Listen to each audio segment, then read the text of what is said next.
На 8 септември 1991 македонскиот народ имаше ентузијазам, енергија и надеж.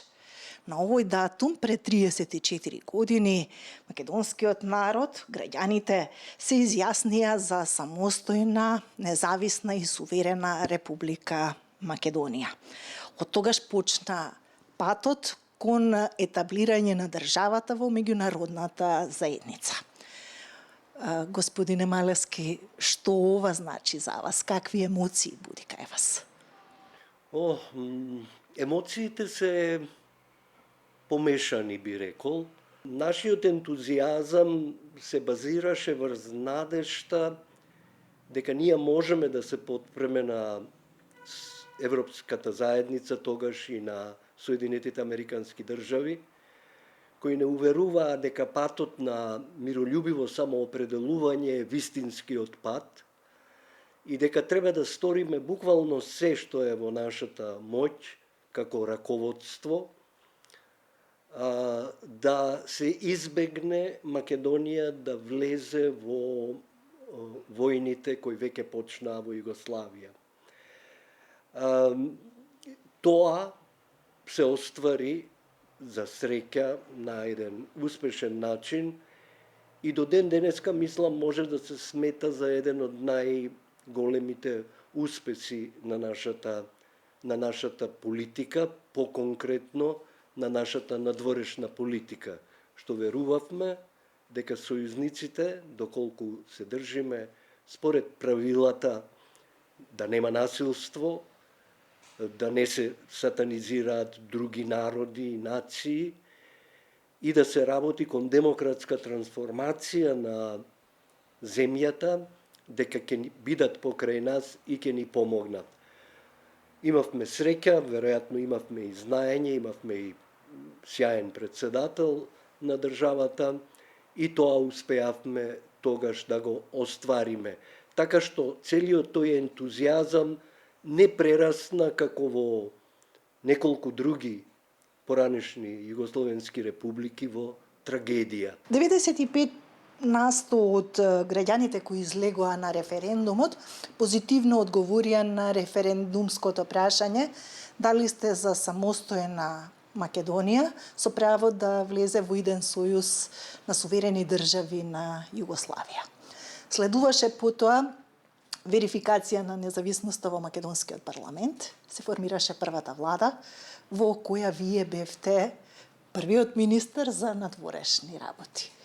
Како одеше соработката со председателот Глигоров? Соработката беше извонредна. Имавме начело на државата човек кој што на конференцијата за Југославија, а тоа треба да се нагласи за овие помладите слушатели, кога не успеа председателите на републиките на тие своји состаноци, бројни состаноци, да најдат нова формула за опстанок на федерацијата, поточно преку нејзина трансформација во нешто што би било конфедерација или сојуз на суверени држави, тие ја организираа конференцијата за Југославија, Европската заедница, заедно поддржана од Соединетите Американски држави.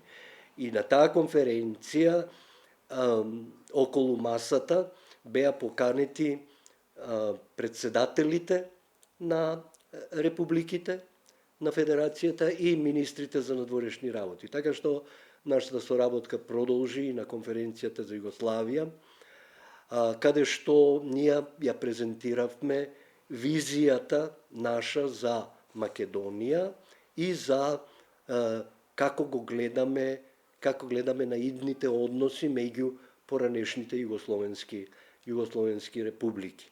Морам да кажам дека визијата на председателот Глигоров беше сесрдно поддржена. Тој беше наречен од странските председатели, премиери, министри за надворешни работи. Некој тоа го кажа джентлменот од Балканот, оти беше човек со кој што можеше мирно, спокојно да се разговара за проблемите, сосема атипично од, да речеме, Милошевиќ, председателот на Србија, или Туџман, председателот на Хрватска.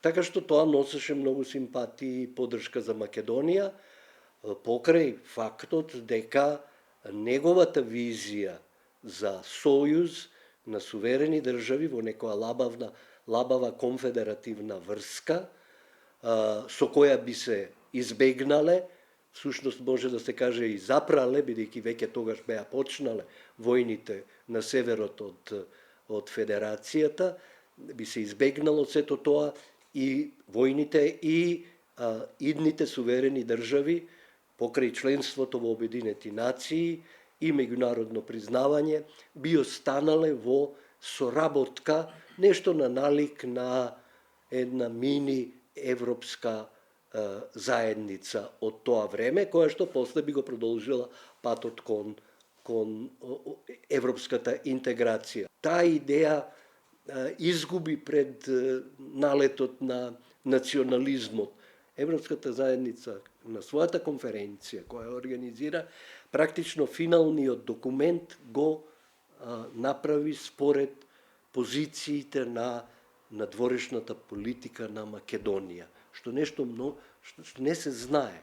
Кај нас и не се води ниту дебата. Така што има зашто да се прославува за тој ден, и во смисла дека председателот на државата, кој ја формулираше, даваше тон на надворешната ориентација на земјата, беше на правата страна. Она што се случи после воспоставувањето на независноста може да се нарече и како слабост на една нова демократија, на еден народ кој што всушност немал вистинска демократија ниту еден ден во својата историја. Ние одеднаш станавме дел од еден демократски свет во кој што има право на несогласување. Ние не знаеме како луѓе, а сега како партии, да кажеме до тука не се согласуваме, од тука ќе бараме чаре за заедничките маки на државата и на народот. И оттаму се вртиме во еден рингишпил на промена на партии кои не се во состојба да се обединат и околу најбитните теми на нашето живење. Се надевам оваа нова генерација политичари ќе го најдат својот пат, тоа е сега на нив, како што, да речам, ние успешно, би си дозволил да кажам, го најдовме патот 91 година. Нека ни е честит празникот. Нека ни е честит празникот.